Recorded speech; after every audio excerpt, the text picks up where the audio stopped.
I'm going to show you how to develop a complete SEO and AI search plan for 2026 that actually works. I'm Nathan Gotch, co-founder of Rankability and the new Search OS, author of the upcoming book AI SEO for Dummies, and I've led hundreds of successful SEO campaigns over the last decade. So we're going to start with Google Search Console and we're going to extract some existing queries. So just remember that if you extract by the default setting here, you're only going to get 1,000 queries. So in this example we're looking at here, this website has 14 million impressions, which means it has a lot of queries that we want to extract. So there's a couple things we can do. First, you can use the Google Search Console API to extract even more, but let's not get too advanced. We'll keep it kind of simple here. You can actually just use the filters, and obviously not every keyword is worth exporting. So what I'm going to do is I'm going to go into the filters here. I'm going to go to query, and then I'm going to go to the rejects here, and I'm just going to enter this. Now I'll have this below the video that you can use yourself. It's very simple, and you can also build it with ChatGPT. So the first thing I'm doing here is I want to extract all the commercial keywords. This is most important because we want to build our entire strategy thinking from the bottom of the funnel and then working our way up. So what I'm going to do is I'm going to go ahead and export these. I'm going to put them into a Google Sheet, and I'll show you how we're going to start to filter through these and ultimately prioritize all of these queries. So Search Console will open up a dedicated Google Sheet, and you're going to see queries, and at the bottom you're going to see pages. And so what I've done is I went ahead and moved all this over to the sheet that I'm using for this particular video. Okay, so there's a couple things I want to do. Number one, let's just start to study the existing keywords. Now, here's one thing you don't want to do. You don't want to try to tackle every single keyword, every single thing at the same time. What you want to do is think about this in sprints. So what I'm going to do is I'm going to identify the keywords that really mean the most in this particular business and the ones that are most likely to drive the most revenue if we drive more visibility across traditional search and AI platforms. So what I want to do is, of course, I can, start to study a lot of these keywords. That's obviously a good thing. And these are really keywords with a lot of commercial intent.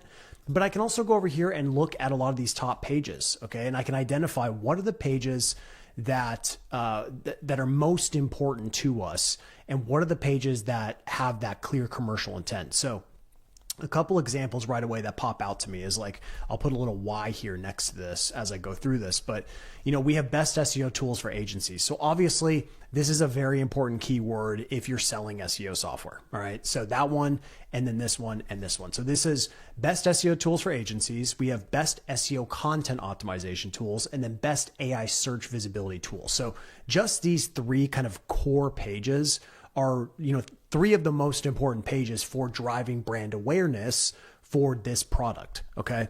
So what we're going to do is, instead of trying to tackle all of them, we're just going to focus in on the ones that really, really matter. Now here's one way to kind of make this easier.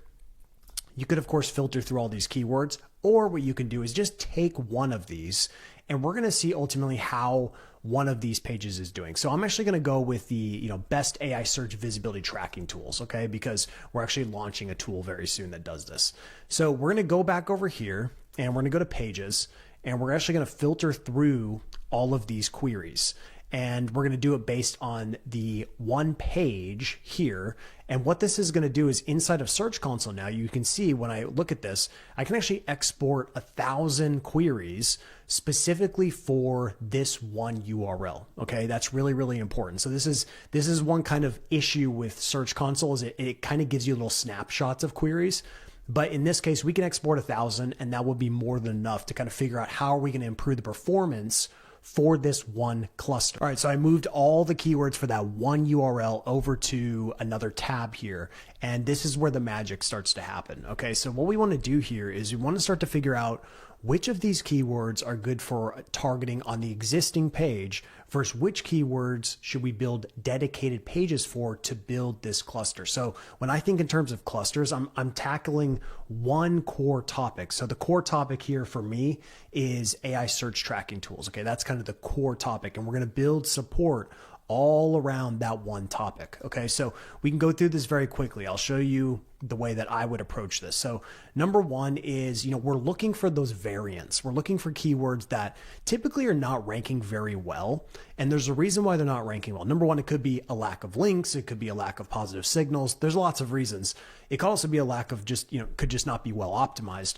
But a lot of the times, one of the reasons is because it has a mismatch on intent. Okay, it's irrelevant. The query is irrelevant to that page. Okay, so it would be helpful to actually open up the page so we can see what this page is all about. All right, so this page is clearly a listicle about the best AI search rank tracking tools. Okay, pretty standard stuff, right? Nothing super revolutionary here.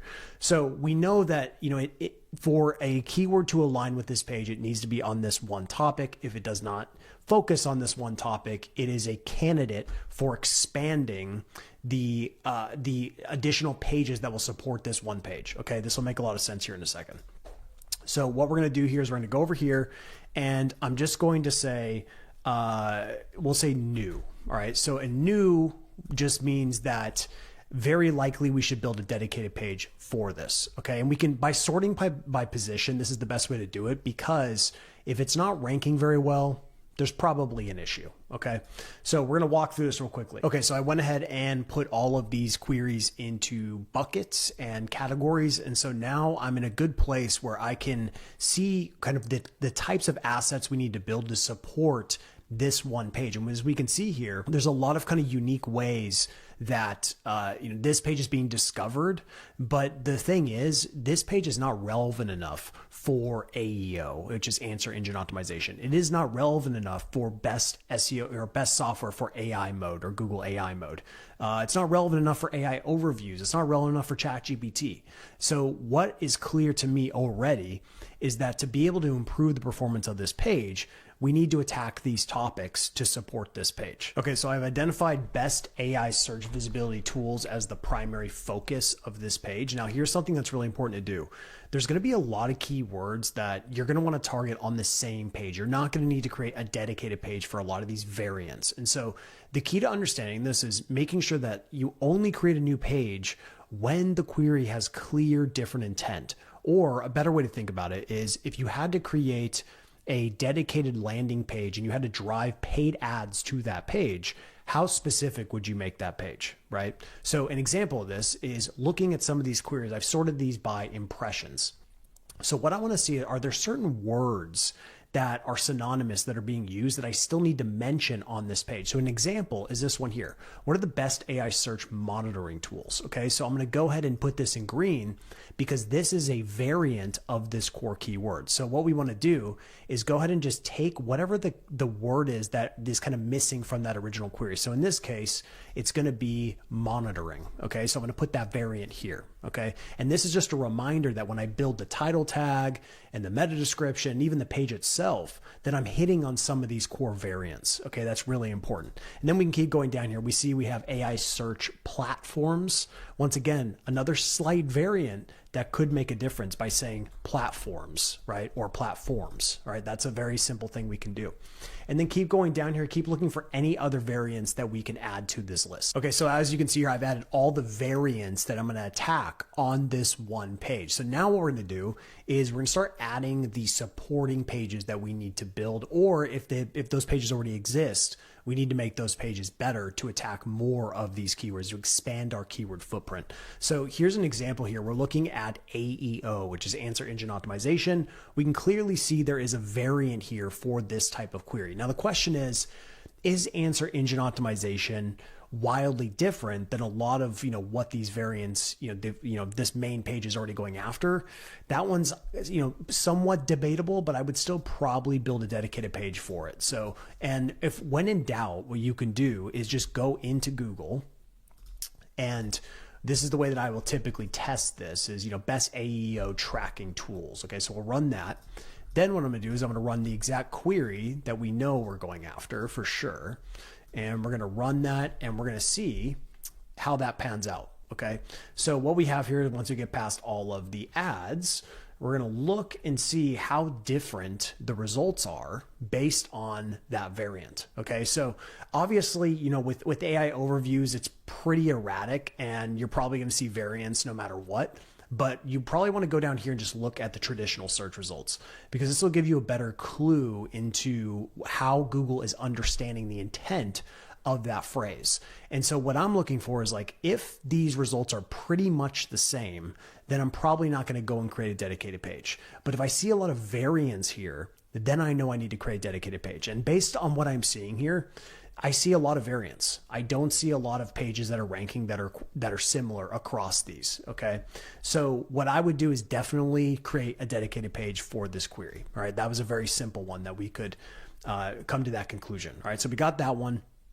Next, what we're going to do is AI mode. So looking at this, we have best AI mode rank tracking tools. That variant has the most impressions. So we're going to go ahead and mark that one specifically.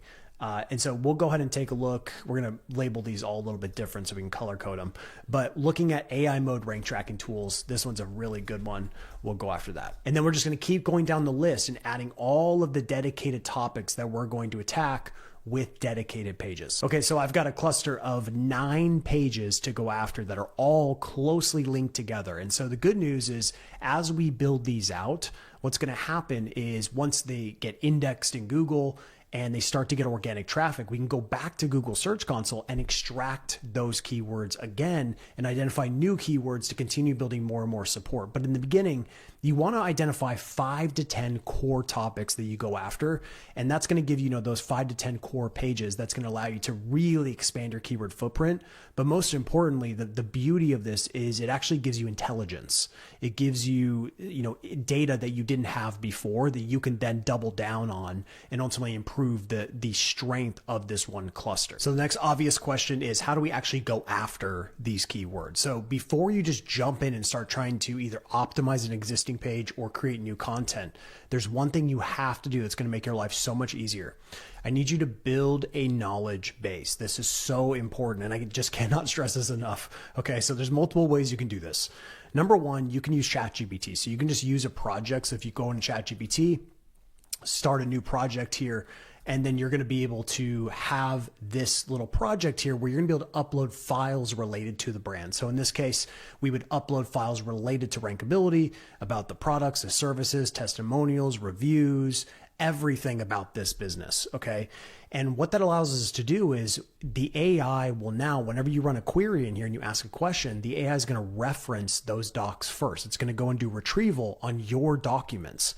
Then if it will come back, and that means, like, let's say you wanted to create an SEO content brief, you will start in here and it will actually retrieve all that information so that that brief is on brand. And then, so on and so forth with your content, it will stay on brand and it will sound just like the business. In other cases, if you were to go to featured.com, and you're trying to respond to press inquiries for your client, what you'd want to do is you build a knowledge base at the beginning of the campaign, and then you can actually use that knowledge base to respond on their behalf, and it will sound almost just like them. And of course, you still need to get approval and all those things.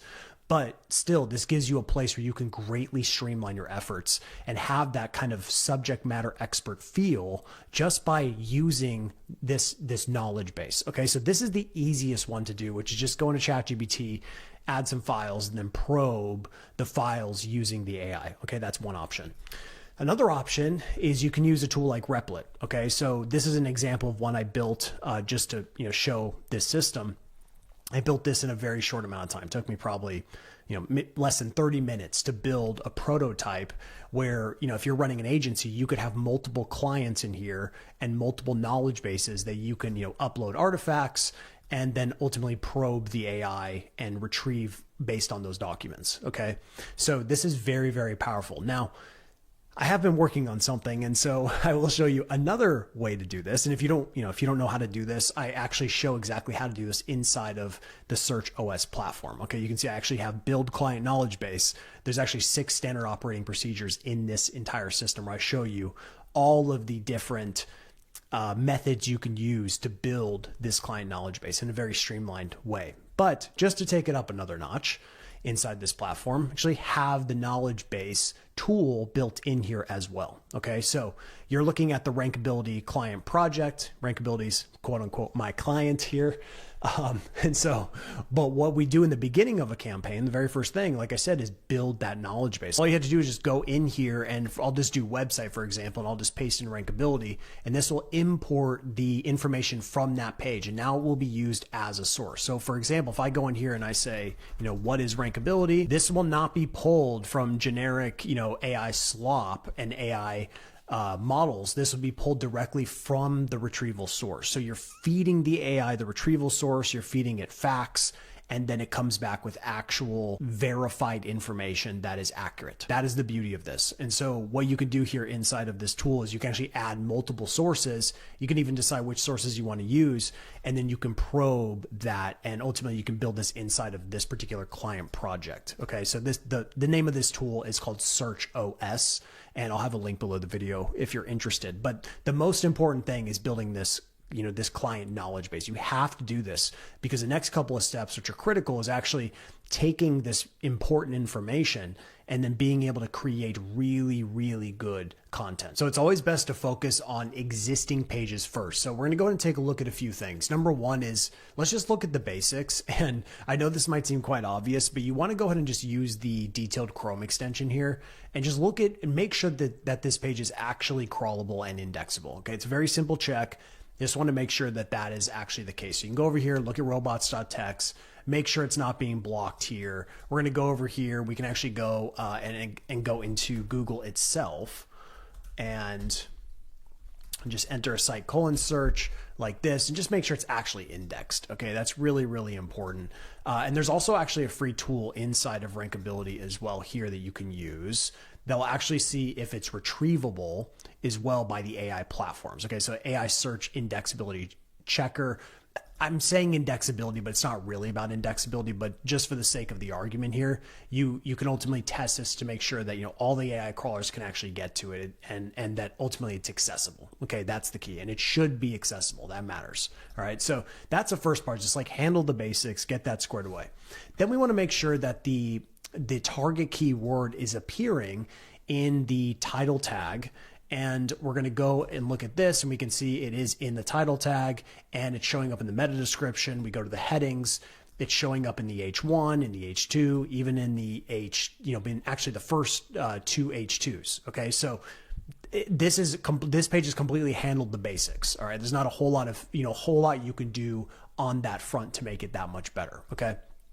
So the next thing we're going to look at is we're going to go and actually look at the loading speed. Okay. And we can see here running it on mobile. It's almost at the point where the law of diminishing returns will set in. Typically for me, if we get this up to a 70, I know that going beyond that is not really going to improve performance very much, really at all. So it's probably not a big deal. But on top of it, this is highly contextual whether this matters. And so in the case of B2B, which is what we're in, mobile is not very common. Desktop is a lot more common. And you can see on desktop, we don't have basically any issues at all. So, this is not really a high priority issue because it's not going to really move the needle probably at all. Okay. Next thing we're going to do is we're actually going to run the page through Rankability by no surprise. We're going to run this and we're doing an import URL in this case. So it's actually going to look at that URL. And then it's going to extract that content and it's going to compare it against the top competitors for this specific keyword. Okay, so while that's running, we'll go ahead and look at some third-party signals that are going to make a difference as well. Okay, so we're going to look at this. We're going to go down. I want to see how strong are the websites that are showing up here. Okay, so what we're looking at here is we got some pretty strong websites that are popping up. Okay, pretty strong websites. In fact, Rankability actually is popping up in the AI overview. So that's actually a good thing, but it isn't appearing here in this top 10. So we've got some work to do. Now, what I want to do is I want to compare Rankability's overall domain rating, which is just a third-party metric from Ahrefs that determines the overall strength of a link profile. Don't take it as law, but it is a useful kind of metric that you can kind of play with. So looking at this, we can see, most of the sites here are very strong. Okay, the weakest site here is 66, and that's still pretty strong by most standards. All right, and so when we go and look at this page on Rankability, we see DR of 72 for the domain itself. And then as far as the referring domains, got about 36 referring domains going to this page. We'll look at the top competitors. Some of them have a lot more than that. Not as many, actually. The top ranking results actually don't have a ton, but we can see Profound, they actually have 2 rankings on the first page. They got 13 referring domains on this one, and they got 1,400 on here. So this is a tough keyword. This is a very, very tough keyword. And, you can play every on-site game here in a scenario like this. But if you don't get links, it's not going to make a difference. Like, links are the difference maker here, clearly. And when we see really strong domains and also pages that have a significant amount of links, it's very clear what must be done. Okay. So it's important to, ground yourself in reality when, depending on the competition of the keyword. Okay. So let's go ahead and look at this, see if this is done. Okay. So this is still going. So what we're going to do in the meantime, while this is going, I'm going to go ahead and actually run a crawl. Okay. So I'll show you how I go about doing this. So we'll do this specifically for rankability. And this is very important because based on what we find in this crawl, we can use this to our advantage to improve performance. So what I'm going to show you here is we're going to go over to API. Actually, we'll go to configuration here. And this is the boring stuff, but it's important because it will make your crawl a lot more efficient. Okay, so I basically will get rid of all this stuff here. Like, most of it is not very useful, not really going to move the needle unless you're dealing with some like enormous website that you can get some incremental changes from technical SEO. But for most businesses, you don't need to crawl all this stuff. Just don't even do it. It's not worth it. And we're going to keep going down here. Let's go down to, actually, we're going to go to the APIs. And this is where the real stuff really matters. So a couple APIs you want to connect. I would do Google Analytics. I would do Google Search Console, of course. And I would do Ahrefs or whatever, kind of link tracker you're using. Okay, so while the crawl is going, we can go ahead and take a look at the performance of this page inside of Rankability. So as we can tell here, we can go ahead and actually just get rid of some of this kind of extra content here.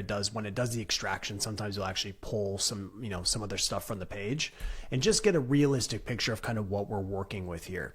So based on this, the optimization is not bad. It's really not bad at this point, but I do think it can definitely be improved. And so what we're going to look at here is, first, we're going to look at the competitors and just get kind of a look at like how optimized are these competitors. Okay. Because the thing is, you don't want to be like going super, super aggressively with the optimization. All right. And the thing is, optimization is one piece of the equation. Okay. One piece of the equation. And so we can see here, we're sitting, it looks like about 27 at this point. So we definitely need to, kind of readjust this page. We may even, maybe we need to decrease the optimization, but in general, we've got some opportunity here to make some adjustments. Okay. So looking at this, what I want to do is I really want to see the unused, okay, and see, are we not talking about some things that are very important for this particular topic? And the answer is yes. We aren't talking about some things that are definitely, some topics we should be going after, okay? So an example here is like AI models, all right? We're not really talking about AI models in our content. It looks like Zapier is, it looks like Reddit is, it looks like Surfer is. So all of these websites are talking about this topic, which means we need to also be talking about it. Okay. And so this is the way that I approach this content. I'm looking for these gaps and ultimately seeing like, are there areas where we can improve this content to make it more relevant? And the thing is, this is somewhat of a moving target, because remember that when you run an optimizer like this, it's a moment in time. All right. So it's collecting all of this information from who's ranking right now. Okay. But in 3 months from now or 6 months from now, you could have a whole different set of different competitors that are popping up here, which means you're going to have to re-optimize again. So there is really nothing at this point that's going to be evergreen. You're not going to be able to just, optimize once and, let it go, because the truth is this page was performing very, very well when it first launched. But because competition continues to rise and becomes more difficult, it slowly starts to get pushed down because there's more people publishing, more fresh content coming in. And that's just the nature of it. So a page like this needs to get refreshed. It needs to get upgraded, and it has to attack more of these more modern topics like, meta AI, for example. This is not mentioned at all in our content. Okay, so the Screaming Frog crawl is complete. And so obviously this is a lot of overwhelming information here. And I promise you it's not that complicated. I'll show you some of the stuff that really matters. All right, so first thing I want to do is, keep that focus on that one URL. So what I'm going to do here is I'm going to clear all this out, and I'm just going to focus in on that one URL. Okay, and there's a couple key things I want to look for when it comes to this one URL.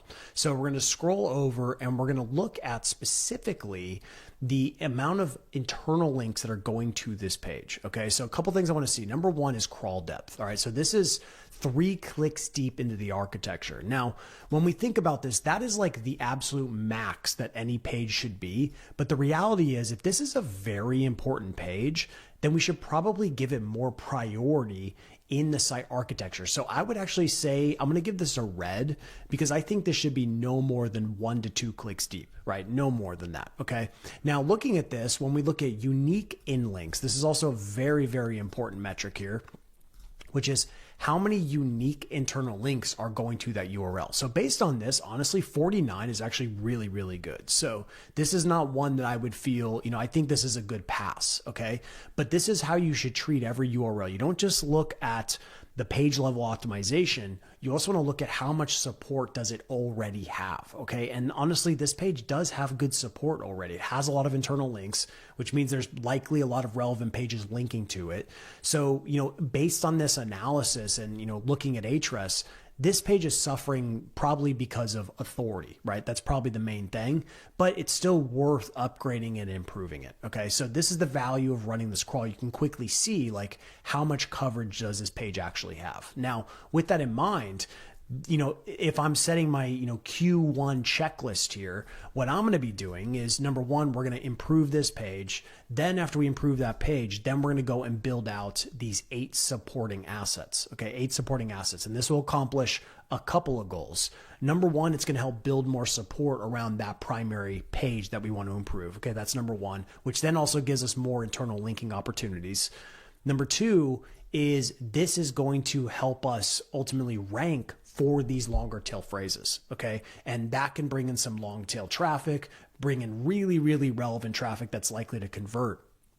And then number 3, as we launch these new pages into the SERPs, that's going to help us collect more and more data. And as a result, we can expand this cluster more and more. So I'll show you an example of this. I actually already ran a query inside of Rankability. So we're going to be building this asset from scratch. So how do we go about doing this? So one key thing I want to tell you is like, yes, in Rankability, you can use AI content and it is very, very powerful and very good.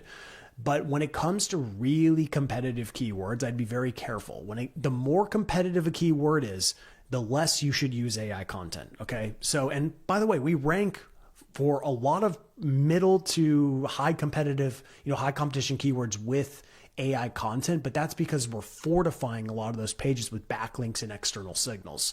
So I would not recommend just using straight AI content when the competition starts to climb. Okay.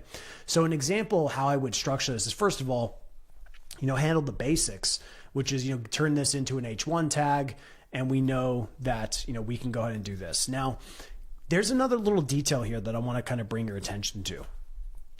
This is, when you're using a content optimization tool like Rankability, for example, you have to remember that it's pulling from whoever is ranking, okay? And whoever is ranking is not always doing the best strategy, okay? So when we look at this, we know that this is AI mode specifically. So when we look at this, we would expect to see AI mode popping up a lot, okay? But when we see that's not actually the case, right? There's actually not that many dedicated blog posts or dedicated pages specifically targeting this one AI product, okay? And we'll probably see the same trend for Claude and Grok and Copilot and all of these. So to me, when I see this, I actually get quite excited because this tells me that there's a gap, all right? And that means if we build a really, really good page, we can exploit this gap quite easily. Okay, so that's the idea. And not to say these pages aren't relevant. They're relevant broadly, but they're not relevant to this one core idea. So what you want to do, though, is you want to be really careful here, and you got to use kind of your best practices when it comes to proper on-page SEO. So obviously put the primary keyword in the H1 tag. And then, of course, you're going to write a sentence that includes that primary keyword as well, okay? Then from there, you do want to start to look at some of these topics and see which of these are relevant to what we're building. Okay, so Google AI overviews. This is relevant, but it's not relevant to this one keyword. So in my opinion, what I'd be doing is I'd create a frequently asked questions section. Okay. And I'm going to talk about, Google AI mode versus Google AI overviews for tracking. okay, specifically. So I want to address this because these are not the same thing. These are different AI products, okay? So we want to make sure that we address that in an FAQ section. So that's all I have for you today. If you're interested in getting predictable systems, playbooks, and SOPs that you can repeat in your SEO and AI search campaign so you can actually scale an agency and ultimately deliver consistent results for your clients, which is the number one way that you retain your clients and you can actually grow. You want to have that, the confidence that you can actually deliver results for your clients. But most importantly, you want the confidence that someone else can do it. That is the key to scaling an agency. So I actually built this solution. I'm very excited to bring it into the market here because I do believe it solves one of the biggest problems, which is consistent delivery, consistent results. So go ahead and check it out. It's os.nathangotch.com and let me know what you think.